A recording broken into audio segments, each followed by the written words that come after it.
En el presente video vamos a hacer una exposición referente al control disciplinario.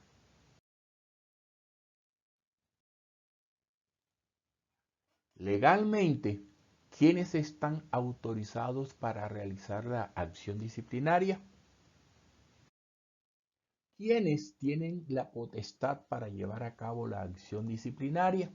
De acuerdo a la ley, son competentes la Procuraduría General de la Nación, las comisiones nacional y seccionales de disciplina judicial, quienes investigan y sancionan a los jueces y magistrados, la Superintendencia de Notariado y Registro, quien investiga y sanciona a los notarios, los personeros, las oficinas de control interno disciplinario y los nominadores de las respectivas entidades. Destacaremos enseguida algunos aspectos relacionados con este control. La Procuraduría tiene facultades para vigilar la conducta de quienes desempeñen funciones públicas, inclusive los de elección popular, y adelantar las investigaciones, imponer las sanciones de destitución, suspensión e inhabilidad a la que haya lugar. En el caso de los funcionarios de elección popular, la decisión de la Procuraduría debe ser ratificada por un juez de la República.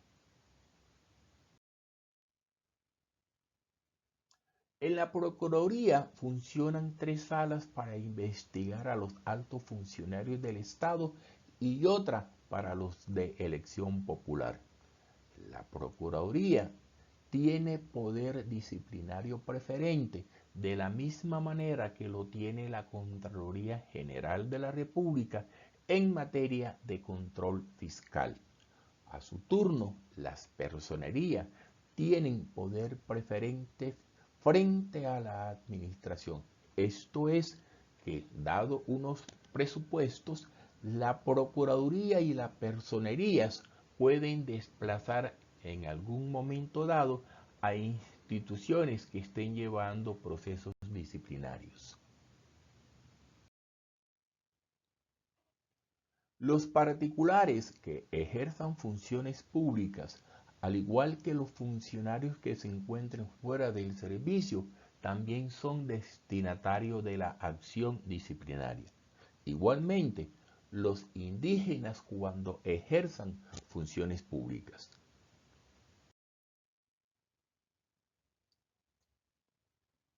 En todo el procedimiento tributario se debe respetar el debido proceso. El sujeto disciplinable se presume inocente hasta que se demuestre su culpabilidad luego de culminado un proceso disciplinario. Solo la Procuraduría podrá adelantar procesos disciplinarios contra sus propios funcionarios y los de elección popular de cualquier nivel de gobierno. Las sanciones contra los funcionarios de elección popular queda supeditada a una decisión judicial. A las oficinas de control interno disciplinario y a los funcionarios con potestad disciplinaria les compete adelantar las investigaciones contra los funcionarios públicos de su dependencia sin perjuicio del poder preferente que en algún momento pueda alegar la Procuraduría General o una personería. La acción disciplinaria se adelanta de oficio, sin que medie petición, o por información proveniente de servidor público o de otro medio que ofrezca credibilidad, o por queja formulada por cualquier persona. No se tienen en cuenta para estos efectos las acusaciones anónimas. Las actuaciones disciplinarias serán reservadas hasta que se cite audiencia y se formule pliego de cargos o se ordene el archivo definitivo de las diligencias. Son recursos dentro de la acción disciplinaria los de reposición, apelación y queja. Esto en obedecimiento al debido proceso.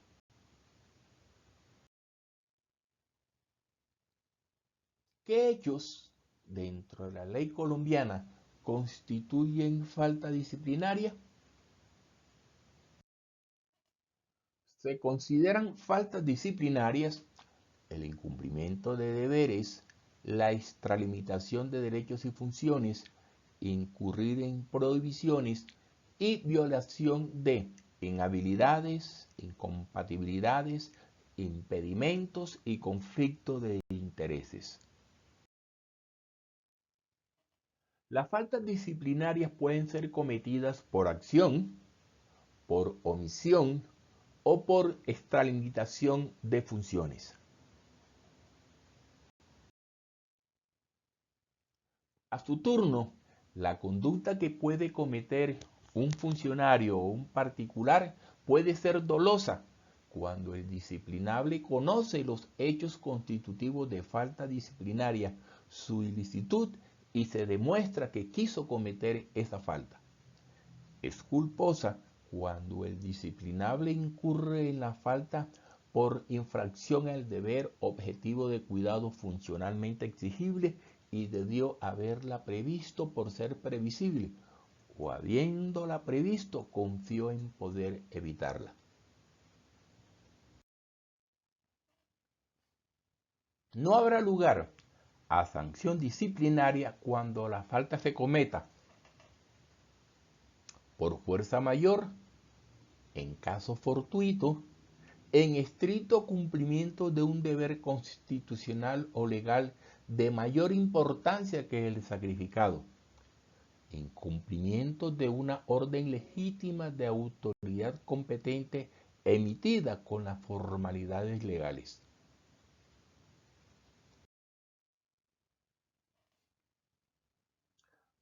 Tampoco habrá lugar a acción disciplinaria cuando ésta se cometa para salvar un derecho propio o ajeno al cual debe ceder el cumplimiento del deber en razón de la necesidad, adecuación, proporcionalidad y razonabilidad, por insuperable coacción ajena, por miedo insuperable.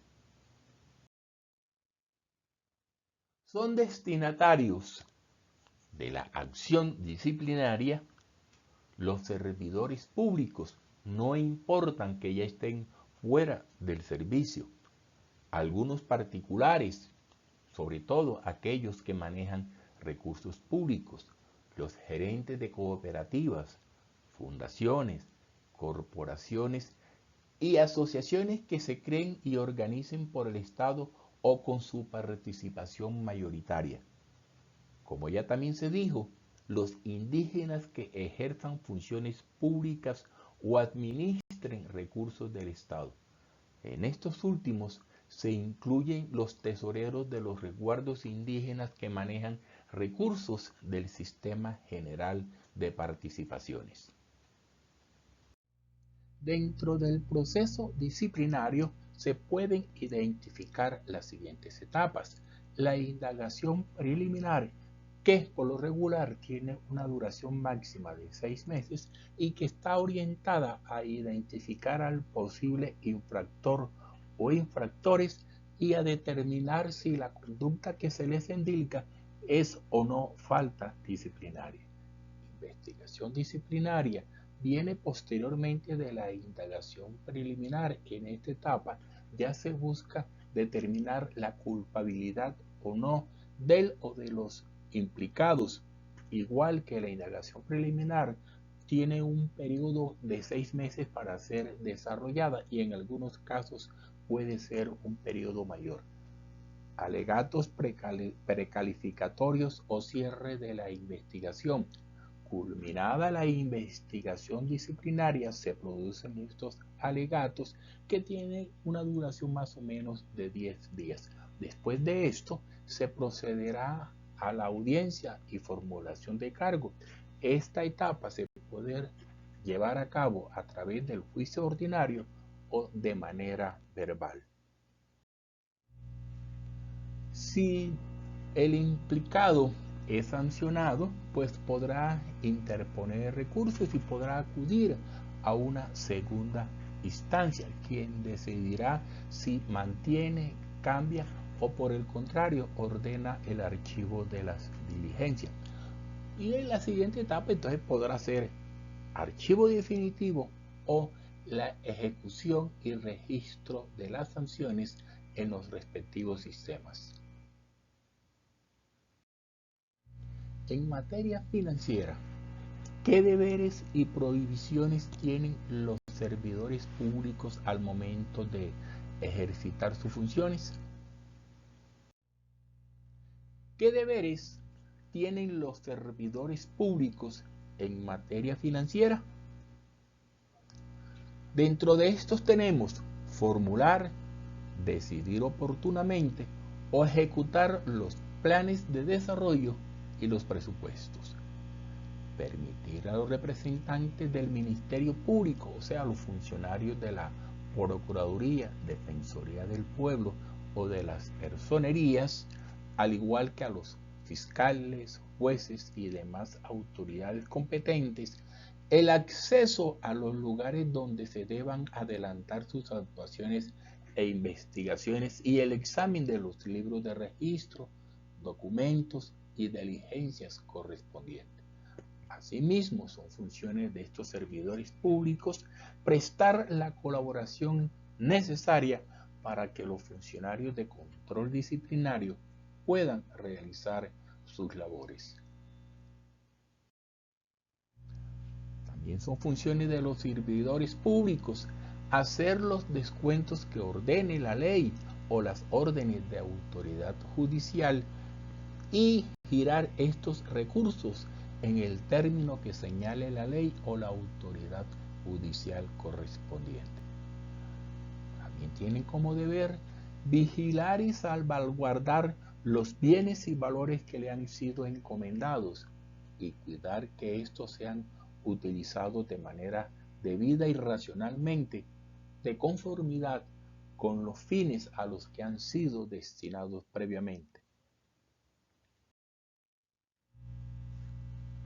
También tienen como deberes los funcionarios públicos correspondientes realizar las apropiaciones en los presupuestos y girar directamente a las Contralorías departamentales y municipales, al igual que a la Contraloría General de la República, dentro de los términos legales, las partidas por concepto de cuota fiscal, siempre y cuando lo permita el flujo de caja.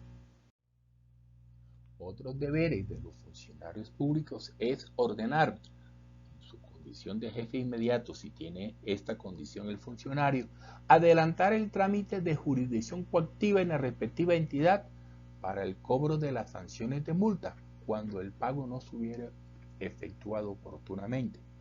Ejercer, dentro de los términos legales, la jurisdicción coactiva para el cobro de las sanciones de multa. ¿Qué es la jurisdicción coactiva?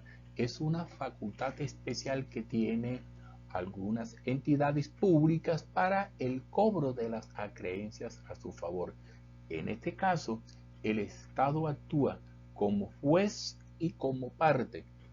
Esto evita que los procesos se alarguen ante la jurisdicción ordinaria.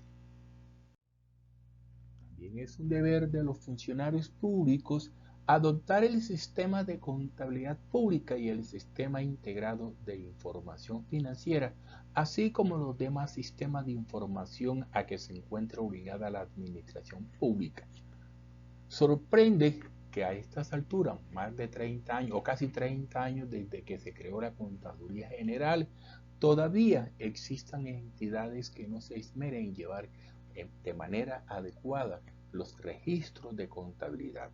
En lo que tiene que ver con el Sistema Integrado de Información Financiera, es un software que maneja el nivel central para las operaciones de las entidades que conforman este nivel central.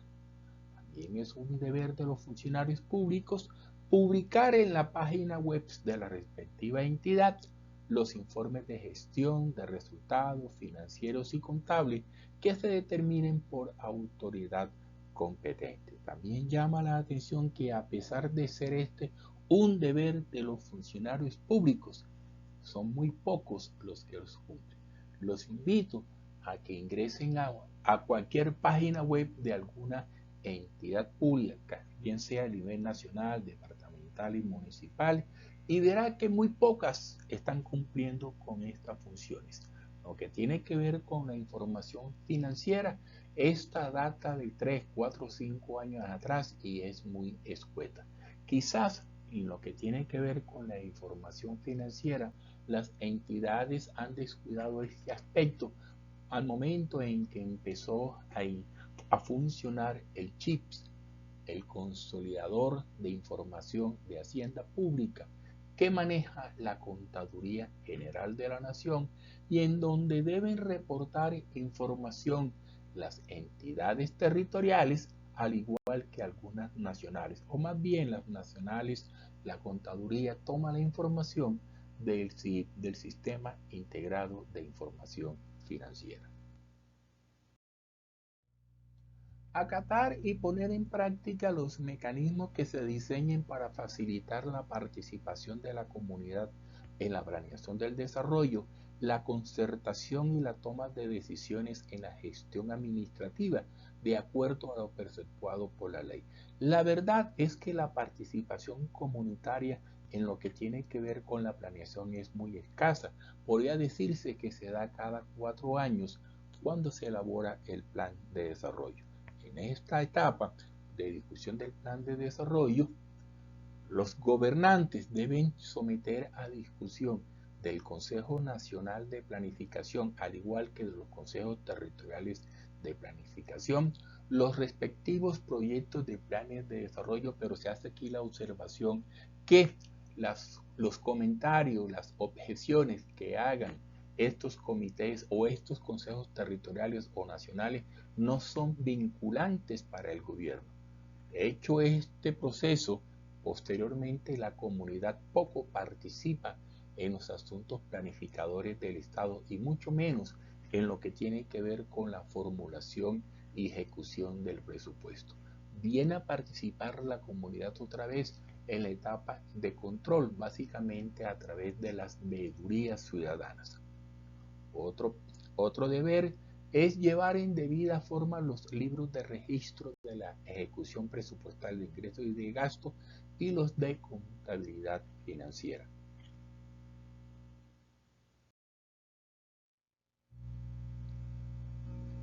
Otro deber y es enviar a la Procuraduría General de la Nación dentro de los 5 días siguientes a la ejecutoria de un fallo judicial, administrativo o fiscal la información que los servidores públicos estén obligados a remitir referida a las sanciones penales y disciplinarias impuestas y a las causas de inhabilidad que se deriven de las relaciones contractuales con el Estado, de los fallos con responsabilidad fiscal, de las declaraciones de pérdida de investidura y de las condenas proferidas en ejercicio de la acción de repetición o del llamado en garantía.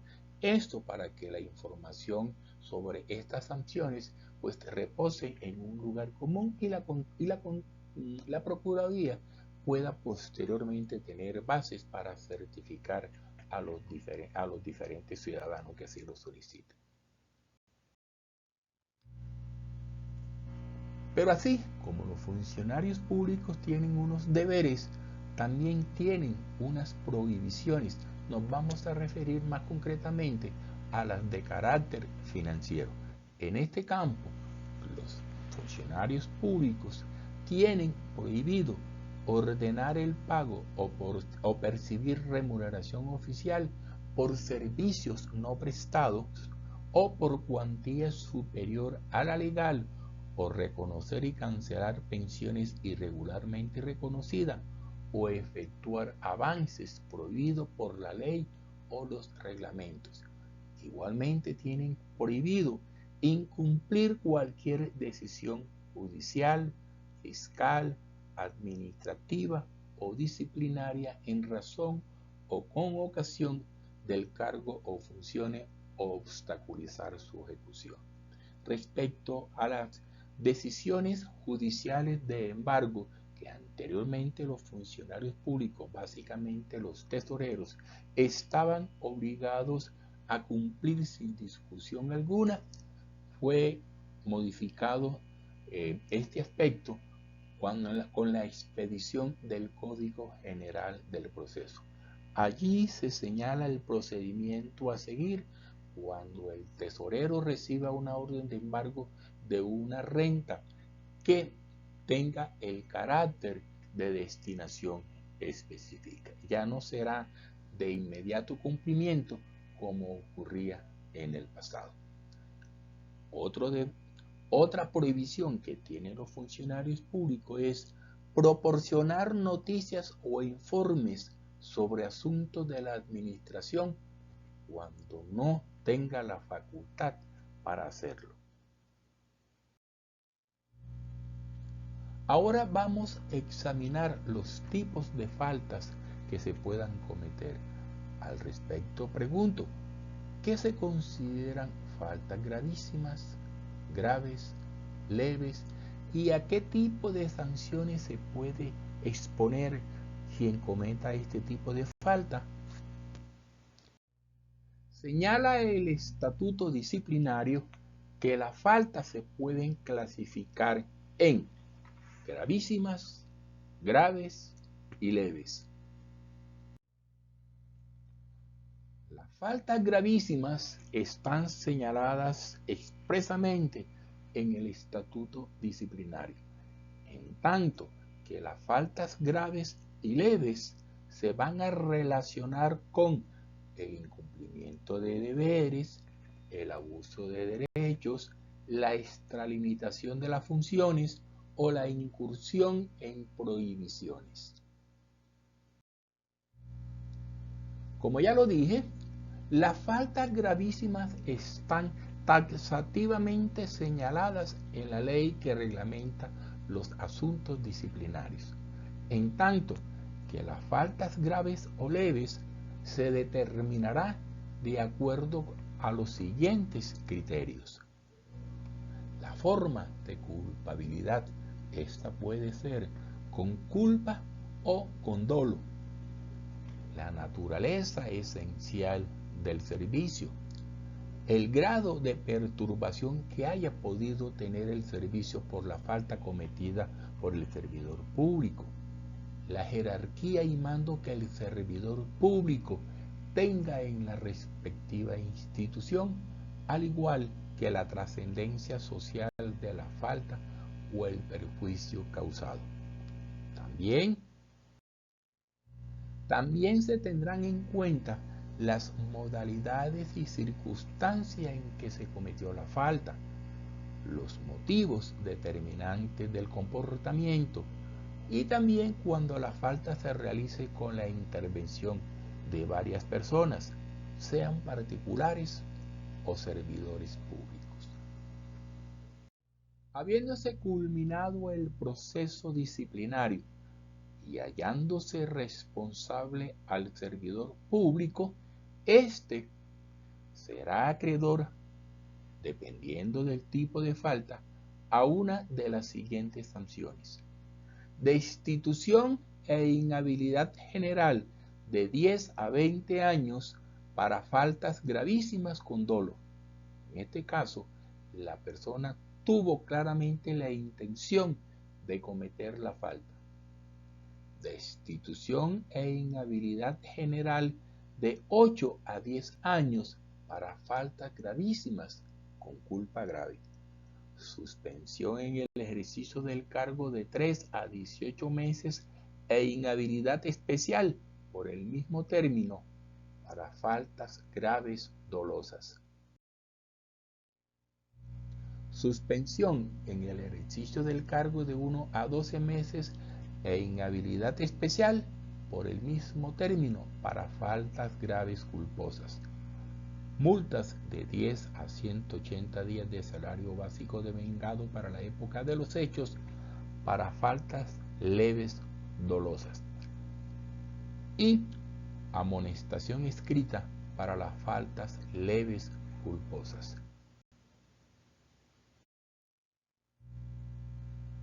La destitución e inhabilidad general implica la terminación de la relación del servidor público o del particular con la administración, sin que importe que sea de libre nombramiento y remoción, de carrera o elección.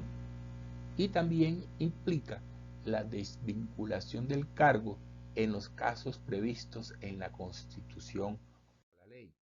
Igualmente, la terminación del contrato y, en todos los casos anteriores, la imposibilidad de ejercer la función pública en cualquier cargo o función por el término que se señale en el respectivo fallo y la exclusión del escalafón o carrera.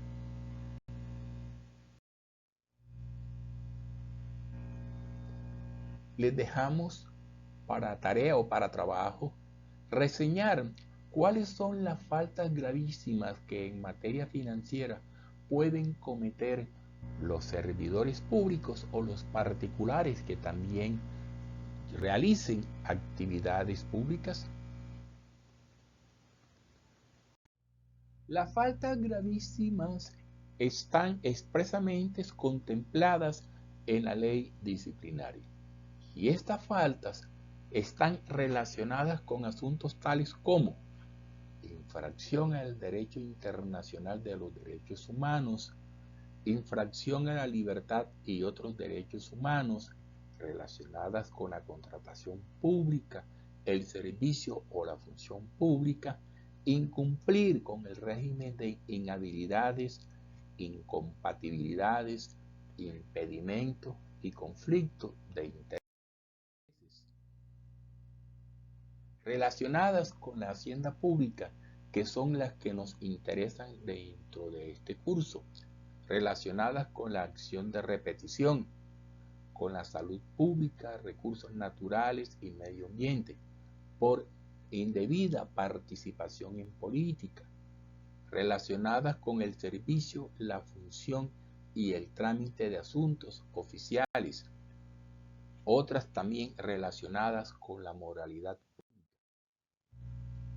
Igualmente son faltas disciplinarias gravísimas algunas atribuibles a los funcionarios y empleados judiciales, incumplimiento del régimen penitenciario y carcelario, al igual que cometer faltas consideradas o que se consideran causales de mala conducta. ¿Y cuáles son las faltas gravísimas que tienen relación con la hacienda pública y la economía?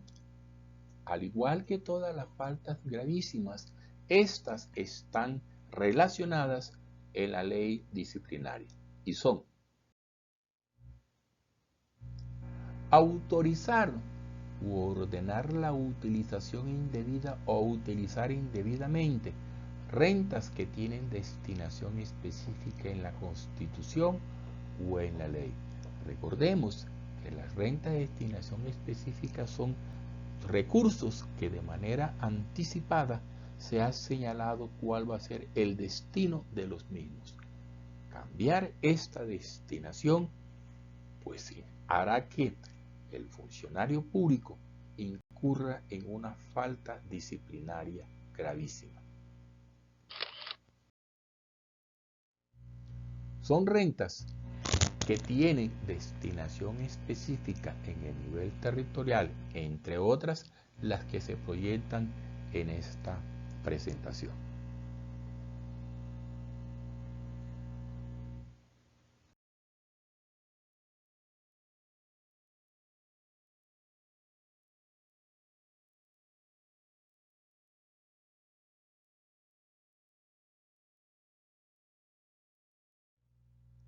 También es una falta disciplinaria gravísima autorizar o pagar gastos por fuera de lo establecido en el artículo 346 de la Constitución Política.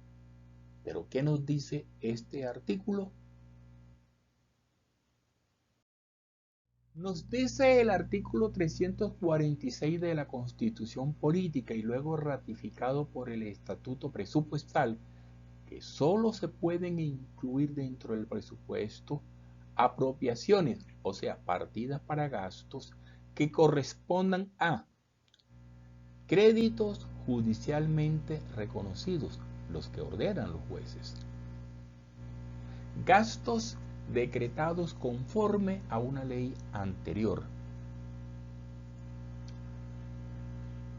las partidas destinadas a dar cumplimiento a los planes de desarrollo y a las de las obras públicas,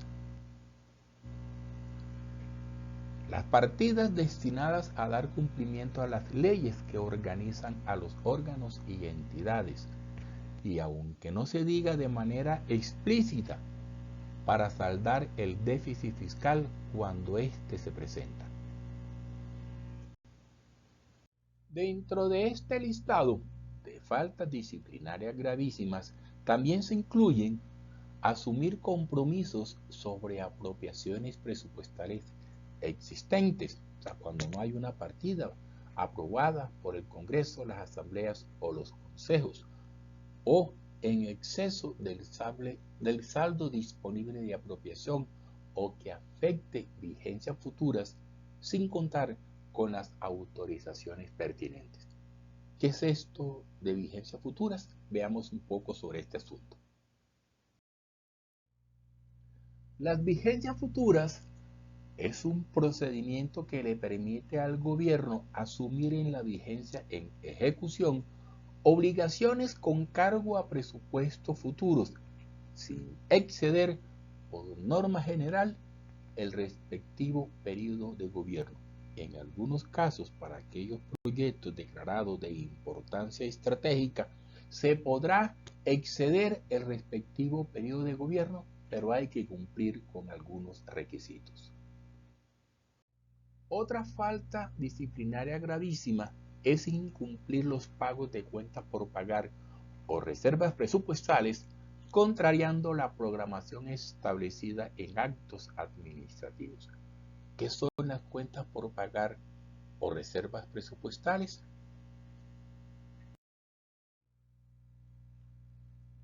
Para poderse iniciar algún proceso de contratación que afecte el presupuesto de la institución, el ordenador del gasto, o sea, el funcionario con capacidad para comprometer a la organización, debe solicitarle al jefe de presupuesto que certifique que existe partida para poder atender el compromiso que se quiera asumir.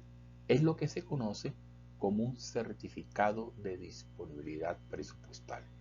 Expedido este, se puede iniciar todo el proceso para seleccionar al contratista. Seleccionado el contratista y habiéndose fijado el valor definitivo de la contratación, entonces se procederá a confirmar el certificado de disponibilidad a través de un registro presupuestal.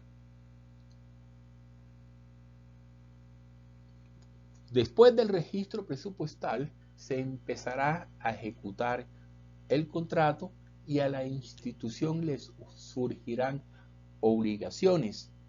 Y estas obligaciones en la contabilidad financiera se registrará como una cuenta por pagar. Finalmente, debe ocurrir el pago de la obligación.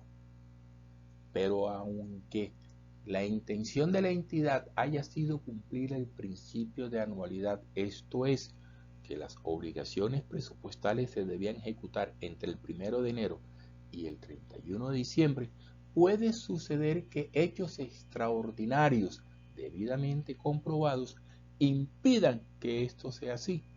Por lo tanto, la ejecución del contrato deberá realizarse en el siguiente año, pero para no violar el principio de anualidad, para que este contrato pueda ser pagado en el siguiente año, se debe constituir una reserva presupuestal que implica que ejecutado el contrato en el siguiente año se pueda pagar con cargo al presupuesto del año anterior. Pero también pudo suceder que la entidad recibió los bienes, los servicios o las obras, pero por alguna circunstancia el pago no se pudo realizar. Para poderlo hacer en el año siguiente, entonces se constituye la cuenta por pagar. De esta manera, al siguiente año se hace el pago, pero con cargo al presupuesto del año anterior. Las reservas presupuestales más las cuentas por pagar es lo que comúnmente se conoce como rezago presupuestal y es una forma de prolongar la ejecución del presupuesto. Como quiera que las cuentas por pagar no se realizaron porque no se contaba, digamos, con toda la documentación, pues durante el primer trimestre del siguiente año lo más correcto es que se hayan pagado estas cuentas por pagar. En el caso de las reservas presupuestales, esas deben ejecutarse dentro del año siguiente. En todo caso, reservas presupuestales y cuentas por pagar deben ser ejecutadas dentro del año siguiente. Si no ocurre así, al siguiente año, tanto el jefe de presupuesto como el tesorero cancelarán respectivamente las reservas presupuestales y las cuentas por pagar. Otra falta gravísima es asumir, ordenar o efectuar el pago de obligaciones en exceso del saldo disponible en el programa anual mensualizado de caja, PAC. ¿Qué es el PAC? Podríamos decir que el programa anual de caja, PAC, es un instrumento de manejo financiero y de ejecución presupuestal en el cual se proyectan mes a mes los ingresos a recibir y los pagos que se hayan programado a realizar para garantizar el cumplimiento de las obligaciones asumidas durante la vigencia anterior y también las pendientes de la vigencia inmediatamente anterior. De esta manera, el PAC va a contener dos partes: los pagos que corresponden a la vigencia en curso más los pagos que corresponden a la vigencia anterior, o sea, las reservas presupuestales y las reservas o cuentas por pagar. Otra falta disciplinaria gravísima es no incluir en el presupuesto las apropiaciones necesarias y suficientes cuando exista la posibilidad para cubrir el déficit fiscal, servir la deuda pública y atender debidamente el pago de sentencias, créditos judicialmente reconocidos, laudos arbitrales, conciliaciones y servicios públicos. Al respecto, conviene señalar que no existe una metodología universal para el cálculo del déficit fiscal. Además, que pueden existir muchos tipos de déficit: déficit presupuestal, déficit de operaciones efectivas, déficit del balance financiero, déficit de caja, en fin, son muchísimas las formas de déficit. Vamos a ver algunas de las que nos interesan.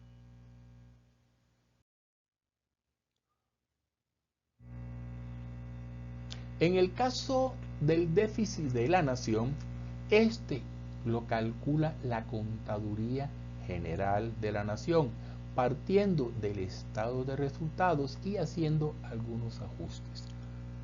Los invito a que examinen la forma en que lo hace este ente público, porque este procedimiento es diferente al que en el pasado utilizaba la Contraloría General de la República, quien a la sazón era la entidad encargada de calcular o de certificar el déficit fiscal. El CONFIS, Consejo Nacional de Política Fiscal, tiene una metodología diferente para calcular el déficit fiscal.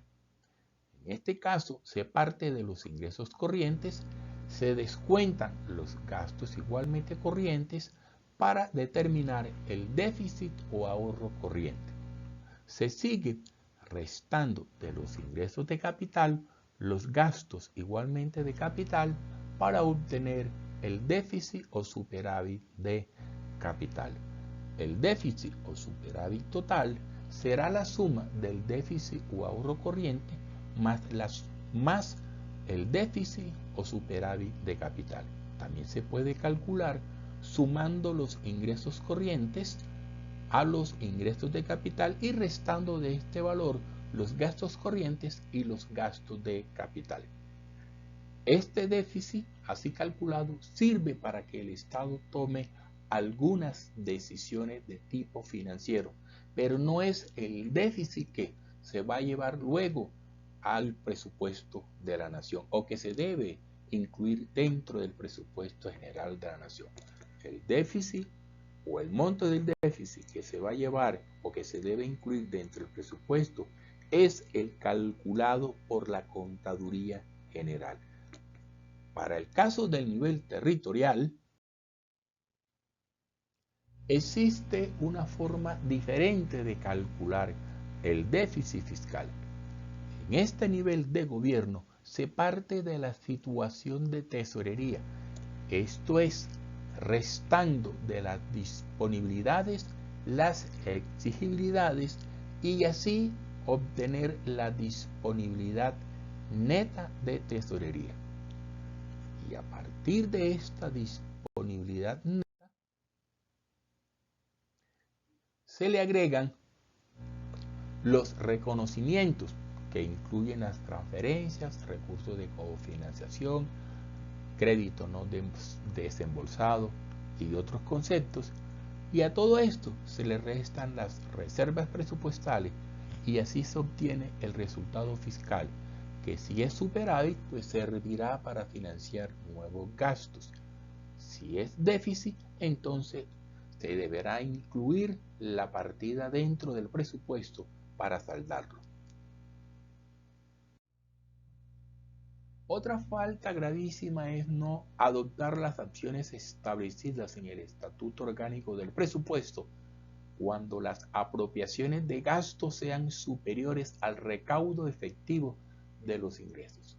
Valga mencionar que el Estatuto Presupuestal, expedido antes que el Estatuto Disciplinario, planteaba estas medidas como de carácter optativo, discrecional por parte del gobierno, por cuanto allí se estableció que si en alguna época del año se determinaba que los ingresos irían a ser inferiores a los gastos, entonces el gobierno podría reducir o aplazar aquellas partidas que considerara menos urgente.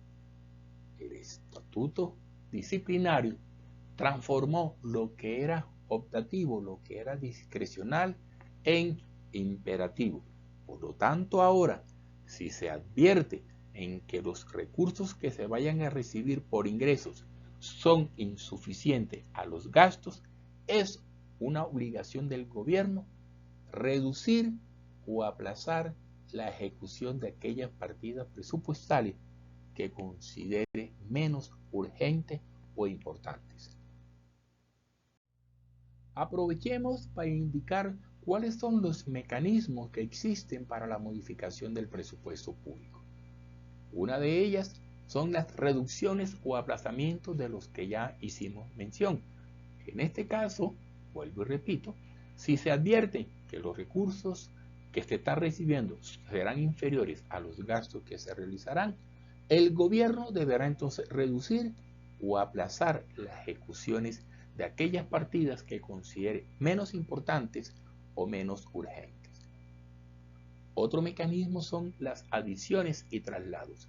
Las adiciones consisten en aumentar el valor del presupuesto porque se cuenta con nuevos recursos, bien sea por créditos, por un mayor recaudo de impuestos, donaciones, etcétera, lo que permite que se aumente tanto el presupuesto de ingresos como el de gasto. Pero si es necesario realizar un nuevo gasto que no se contempló inicialmente o habiéndose contemplado la partida resultó insuficiente y no se cuentan con recursos adicionales, entonces se hará un traslado presupuestal. En esta operación se reducen partidas de algunos gastos que no se consideran urgentes, a la vez que se aumenta la de aquella partida de gasto que se está requiriendo aumentar. Otro mecanismo es el de Fondo de Compensación Interministerial. Otra falta gravísima es efectuar o autorizar la inversión de recursos asignados a la entidad o administrados por esta en condiciones que no garanticen necesariamente y en orden de precedencia la liquidez, seguridad y rentabilidad del mercado. Aquí quiero resaltar que en el pasado el criterio imperante para hacer una inversión era la rentabilidad, y ya veremos que es el tercero de los elementos a tener en cuenta, porque el primero es la liquidez, partiendo del supuesto que el Estado no está para enriquecerse, sino para realizar unas obras, unos servicios, para lo cual deberá contar con los recursos cuando lo necesite, liquidez. Pero también requiere que esos recursos tengan seguridad, que no vayan a desaparecer como sucedió en el pasado. Y por lo último, es la rentabilidad, el rendimiento que se pueda obtener. Ratificando lo anterior, entonces los criterios que se tienen en cuenta en el sector público para invertir son liquidez, seguridad, o sea, la disminución de riesgo, y la rentabilidad. La liquidez hace mención a la cualidad de un activo, los bienes y derechos de propiedad de una organización, para ser convertido en efectivo. Entre más rápidamente se pueda hacer esta conversión, el activo será más líquido. Tanto en el sector público como en el privado, el activo más líquido son los recursos que se encuentran en caja o en bancos. Riesgo es la incertidumbre frente a la ocurrencia o no de un suceso adverso. También se le puede mirar como la variabilidad de los rendimientos frente a lo que se espera. Riesgo es contrario a seguridad.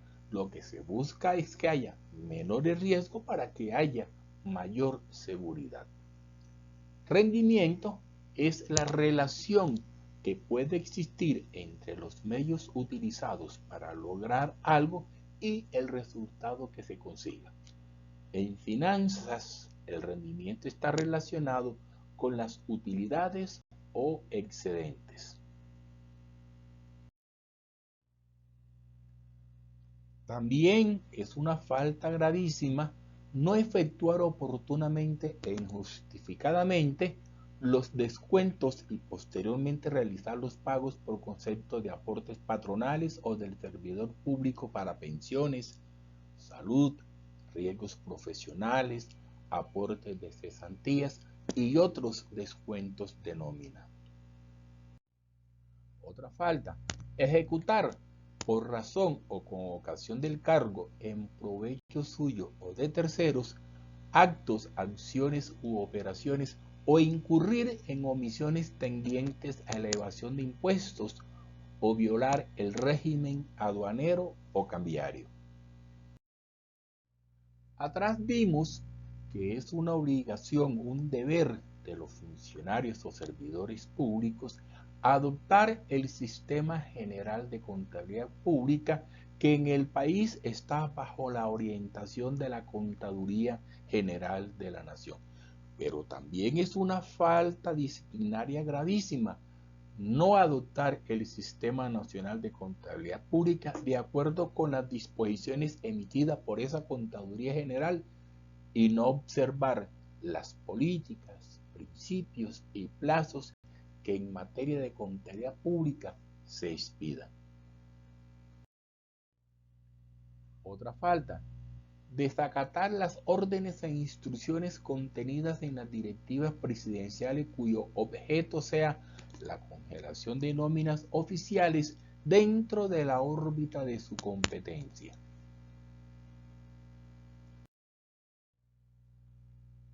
Otra falta, no asegurar por su valor real los bienes del Estado ni hacer las apropiaciones presupuestales pertinentes. Al respecto, presento estos interrogantes. ¿Por qué valor se deben asegurar los bienes del Estado? ¿Por su costo histórico? ¿Por el valor de adquisición ajustado por las mejoras, adiciones y descontada la depreciación? ¿Por el valor en libro, lo que implicaría también tener en cuenta las revalorizaciones? ¿O el precio de mercado? Les dejo esas inquietudes. También es una falta disciplinaria gravísima incumplir las normas que buscan garantizar la sostenibilidad de largo plazo de las finanzas públicas, poniendo en riesgo la estabilidad macroeconómica del país. Al respecto, es preciso mencionar que son normas de responsabilidad fiscal la Ley 358 que limita el endeudamiento de los departamentos, distritos y municipios, la Ley 617 que le puso límites a los gastos de funcionamiento de esos niveles de gobierno, la Ley 819 sobre transparencia y responsabilidad fiscal de aplicación tanto en el nivel nacional como en el territorial, a través de la cual se creó el marco, se creó el marco fiscal de mediano plazo, siendo su instrumento más importante el programa macroeconómico, el plan financiero y las metas de superávit primario. El acto legislativo 03 de 2011, a través del cual se creó el principio de sostenibilidad fiscal, y las leyes 1473 y 2155, que creó una regla fiscal para el gobierno nacional. Me atrevería a decir que la falta disciplinaria gravísima que se menciona allí hace referencia a la inobservancia de esta norma de aplicación nacional, porque son las finanzas del Estado las que tienen la capacidad para generar desequilibrio económico en el país. En el caso de los departamentos y de los municipios, difícilmente pueden generar esos desequilibrios. La actual regla fiscal de aplicación del nivel nacional nos dice que el monto de la deuda pública neta en relación con el Producto Interno Bruto debe estar alrededor del 55%, lo que se denomina zona de anclaje de deuda. Asimismo nos señala que la deuda pública nacional en ningún caso deberá superar el 71% del Producto Interno Bruto, porque se generarían incontrolables desequilibrios macroeconómicos. Esa misma ley señala que si en el año anterior el monto de la deuda neta en relación con el Producto Interno Bruto es superior al 70%, se debe generar una especie de ahorro que se llama balance primario neto estructural, y este debe ser igual o superior al 1.8% del Producto Interno Bruto. Pero si el monto de la deuda es inferior al 70% del Producto Interno Bruto, ese porcentaje del balance primario neto respecto al Producto Interno Bruto se calcula aplicando una fórmula cuyo resultado va a ser igual o inferior al 1.7%.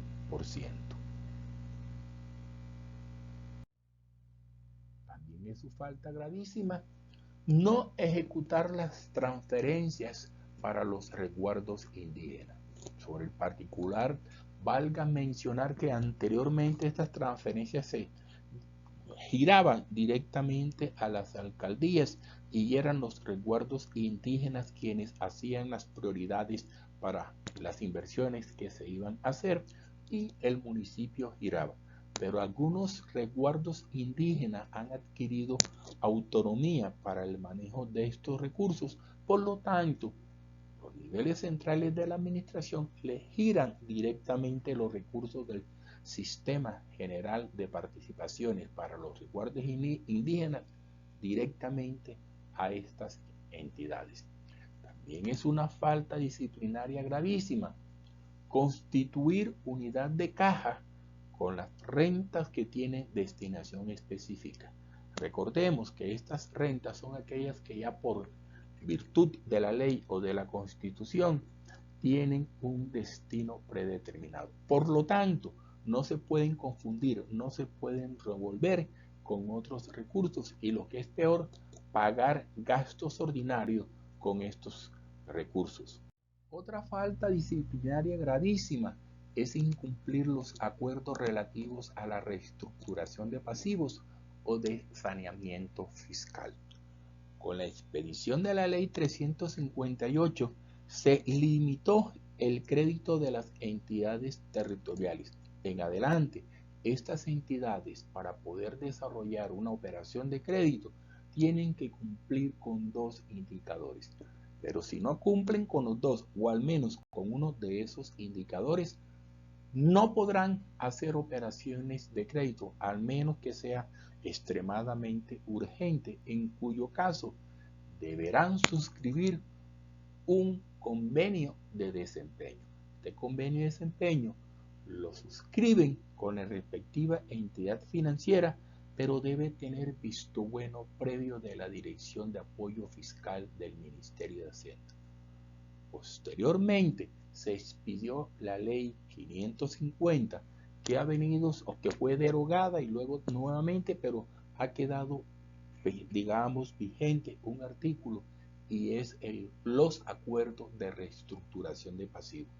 Este acuerdo de reestructuración de pasivo se consigna un acuerdo que celebra el ente territorial con sus acreedores a cambio de que estos últimos retiren las demandas o no hagan demanda y la entidad se compromete por su lado a direccionar algunas rentas para cancelar sus obligaciones. Este acuerdo es de obligatorio cumplimiento por parte de la entidad territorial. Posteriormente se expidió la Ley 617, que obliga a las entidades territoriales a limitar sus gastos a un porcentaje de sus ingresos corrientes de libre destinación. Si estas entidades a través del tiempo exceden los límites establecidos, entonces deberá adelantar un programa de saneamiento fiscal que debe tener el visto bueno del Ministerio de Hacienda. Ese programa de saneamiento fiscal más o menos conlleva a disminuir gastos y a un aumento de los ingresos del respectivo ente, de tal manera que se puedan cumplir con los límites señalados por la Ley 617. Otra falta, no realizar la destinación preferente del porcentaje establecido en la ley proveniente de la renta percibida por concepto de renta de monopolio para salud y educación.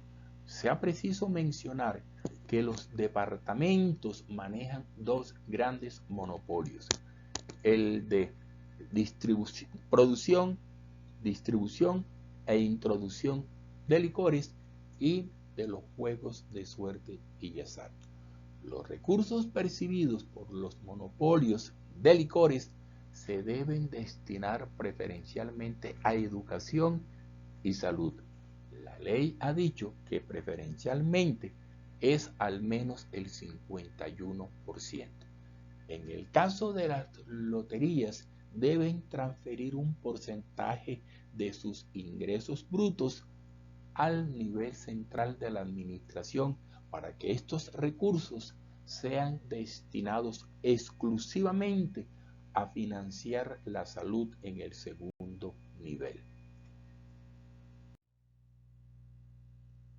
Otra falta, no instaurarse en forma oportuna por parte del representante legal de la entidad en el evento de proceder la acción de repetición contra el funcionario o particular en ejercicio de funciones públicas cuya conducta haya generado conciliación o condena de responsabilidad contra el Estado. En el pasado era común que el Estado era condenado y ningún funcionario público respondía. Ahora, cuando se produce esta condena, la entidad debe examinar si ha habido responsabilidad de algún funcionario público en esta decisión judicial. Y en el evento en que se demuestre que hubo responsabilidad de ese funcionario, entonces la entidad iniciará un proceso de repetición, o sea, para tratar de recuperar los valores que les tocó pagar a la entidad. Por último, les dejo este interrogante. ¿A través de qué medios la ciudadanía puede ejercer control a las actividades financieras estatales? Muchísimas gracias. Gracias a todos por su atención.